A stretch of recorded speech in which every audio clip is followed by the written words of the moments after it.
बोले योगेश्वर श्री कृष्ण भगवान की जय। आज मैंने सोचा कि क्यों ना एक समरी बनाई जाए। एक पूरे चैप्टर का ब्रीफ डिस्कशन हम लोग कर चुके हैं, तो उसको एक शॉर्ट नोट्स, जैसे बच्चे एक नोट्स तैयार करते हैं ना कि इस पूरे चैप्टर में हमने क्या सीखा, तो उसी तरीके की एक समरी बनाई है। तो जहाँ पहला चैप्टर हमने पढ़ा था तो उसके कुछ कुछ मेन टॉपिक कि जो हमें नोट डाउन करने वाले लगे कि हमें इसको नोट डाउन करना चाहिए और उसकी एक एक लाइन हमारे जीवन जीने में हमारी किस तरीके से हेल्प कर सकती है, कि इस चैप्टर से हमने क्या सीखा, उसके एक नोट्स से तैयार किए हैं। तो आइए इसी के बारे में डिस्कस करते हैं। अगर आपको अच्छा लगे तो आप भी नोट्स बना सकते हैं। तो पहला टॉपिक जो हमने इसमें डिस्कस किया था वो था कि to be with someone good और बैड मेक्स आवर पर्सनालिटी। हमारी पर्सनालिटी इसी वे में हमें दिख जाती है कि हमारा किसका संग होता है, हम किसके संग हैं। और इसी में हमने जाना था कि सत्य का संग ही सत्संग है। तो हमें किसका संग करना है? सत्य का, वही हमारा सत्संग है। ऐसा नहीं है कि किसी कथा में बैठना, किसी सत्संग में बैठना वही हमारे लिए सत्संग है। आजकल तो किसी एक सत्य प्राणी का, किसी एक सत्य पुरुष का जिसका आचरण सभी को लाभ दे, सभी के लिए अच्छा हो, जो अपने लिए छोड़कर सबके लिए जिए, उस एक सत्य प्राणी का संग ही सत्संग है। और जब हम किसी सत्संग को करते हैं तो उस सत्संग का प्रसाद हमें क्या मिलता है? उस सत्संग का प्रसाद मिलता है विवेक, जो हमारे मन को दृढ़ करता है, मजबूत करता है हमारे निर्णय लेने के लिए, कि हमें जो द्वंद्व सामने आ रहे हैं उसका निर्णय किस तरीके से लेना है। और इसमें आगे हमने जो नेक्स्ट जहाँ से हम लेके चले थे उसमें मेन था कि माइंड और इंटेलेक्ट, और हमने इसको कंपेयर किया था उस बैटलफील्ड में रथ पर बैठे हुए श्री कृष्ण और अर्जुन से। तो जो हमारा मन है वो किसके जैसा है? अर्जुन के जैसा, जो उस रथ पर पीछे बैठा है। और जो हमारा इंटेलेक्ट है, हमारा विवेक है, वो किसकी तरह है? श्री कृष्ण की तरह, जो उस मन को ड्राइव कर रहा है। अर्जुन को ड्राइव जो कर रहे थे वो श्री कृष्ण कर रहे थे, रथ की डोर श्री कृष्ण के हाथ में थी। तो हमारा जो मन है उसकी डोर भी किसके हाथ में होनी चाहिए? हमारे इंटेलेक्ट के हाथ में। ठीक है।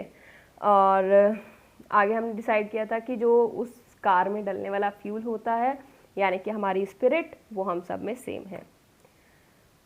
और द्वंद्व कहाँ आके खड़ा होता है? नेक्स्ट ये इसका है कि if our mind is over driving our intellect then there is मोह। वहाँ पर मोह होता है और वो हमें भ्रम तक ले जाता है। तो अपनी गाड़ी किसके हाथ में देनी है? अपने इंटेलेक्ट के हाथ में।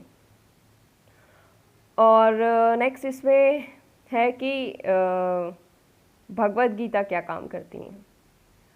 ये तो सबसे पहले आना चाहिए था। Bhagavad Gita is the best remedy and medicine for the devastated mental health. जो हमारी एक मेंटल स्टेटस बन गया है, जो बहुत अंदर द्वंद्व मचाए हुए है, तहस नहस किए हुए है हमारी दुनिया को, वो जो है उसको चेंज करने के लिए श्री भगवत गीता एक बहुत अच्छी मेडिसिन है। उसके अलावा मुझे लगता है कि इंसान की चेतना को जागृत करने वाला उससे अच्छा कोई ग्रंथ दूसरा है ही नहीं। इसके आगे आता है बैलेंस लाइफ का सूत्र। और बैलेंस लाइफ कैसे है? जब हमें पता चलेगा कि जो हमारे निर्णय हैं वो हमारे मन से लिए जा रहे हैं या हमारे इंटेलेक्ट से लिए जा रहे हैं। और हमें निर्णय लेने कहाँ से? इंटेलेक्ट से। तो पहले हम पहचानेंगे कि निर्णय किसने लिया। तो उसके लिए हमने दोनों में डिफ्रेंशिएट किया था, तो उस डिफ्रेंशिएट के लिए एक चार्ट भी बनाया था। तो निर्णय किसने लिया? मन ने या इंटेलेक्ट ने? तो मन जो निर्णय लेता है उसको पहचानने का स्वरूप, मन किस तरीके के निर्णय लेता है? मन जो निर्णय लेता है उसमें कल्पनाएं बुनता है, वो एक कल्पना के थ्रू सोचता है। और विवेक जो है लिए गए निर्णय की सच्चाई दिखाता है कि अगर हमने ऐसा निर्णय लिया तो क्या हो सकता है, वो कल्पना नहीं करता है। तो जो निर्णय कल्पना तक पहुंचा है वो मन ने लिया, और जो सच्चाई सामने दिखा है वो इंटेलेक्ट ने लिया। दूसरा है कि मन चतुराई दिखाता है, वो अपनी बात को मनवाने के लिए चतुराई दिखाएगा कि नहीं, ऐसा कर लो, तुम्हें इससे प्लेजर मिलेगा। और जो विवेक है वो हमें गाइड करता है कि अगर ऐसा किया तो ऐसा होगा और ऐसा निर्णय लिया तो ऐसा होगा। तो जो निर्णय हमें गाइड करे, हमें बताए कि हमें ऐसा करना चाहिए, इससे ये परिणाम निकलेगा, वो निर्णय विवेक ने लिया है। We have to choose that. दूसरा है कि माइंड जो है वो हमेशा डिस्ट्रैक्ट करता है और विवेक हमें फोकस देता है। जैसे हमारी गाड़ी की हेडलाइट फोकस करती है तो हमें सामने जो चीज़ रखी होती है वो दूर से भी दिख जाती है। मन हमें मिसलीड करता है, विवेक हमें लीड करता है। मन इंस्टेंट प्लेजर देता है और विवेक pain in the beginning but pleasure in the end. हो सकता है शुरुआत में विवेक द्वारा लिए गए निर्णय कहीं ना कहीं अंदर थोड़ी सी किचकिचाहट सी महसूस करें, लेकिन जो उसके निर्णय हैं वो अंत में जाके ज़रूर ज़रूर और ज़रूर हमें प्लेजर देंगे, वो हमारे लिए प्लीज़फुल होंगे। और जो मन है वो जो निर्णय लेता है वो अंधकार तक लेके जाता है, और जो निर्णय विवेक के द्वारा लिए जाते हैं वो अंधकार में जलती हुई उस छोटी सी रोशनी के समान है, जो एक अंधेरे कमरे के अंधेरे को अपनी छोटी सी रोशनी से उजाले में बदल देती है, फिर अंधेरा रहता ही नहीं है। और हमें अपने विवेक को किस तरीके से एम्पावर करना है, उसके लिए एक सबसे बड़ा साधन हमारा सत्संग है। विवेक को एम्पावर करने के लिए सत्संग जरूरी है।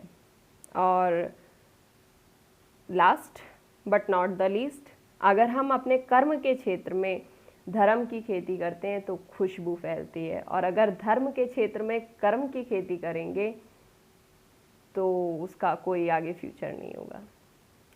तो ये एक छोटी सी समरी थी फर्स्ट चैप्टर की। इसी तरीके से जैसे जैसे हम चैप्टर आगे आगे बढ़ते जाएंगे तो पूरा ओवरव्यू के बाद उसका एक छोटा सा समरी का क्लिप रखेंगे इस तरीके से।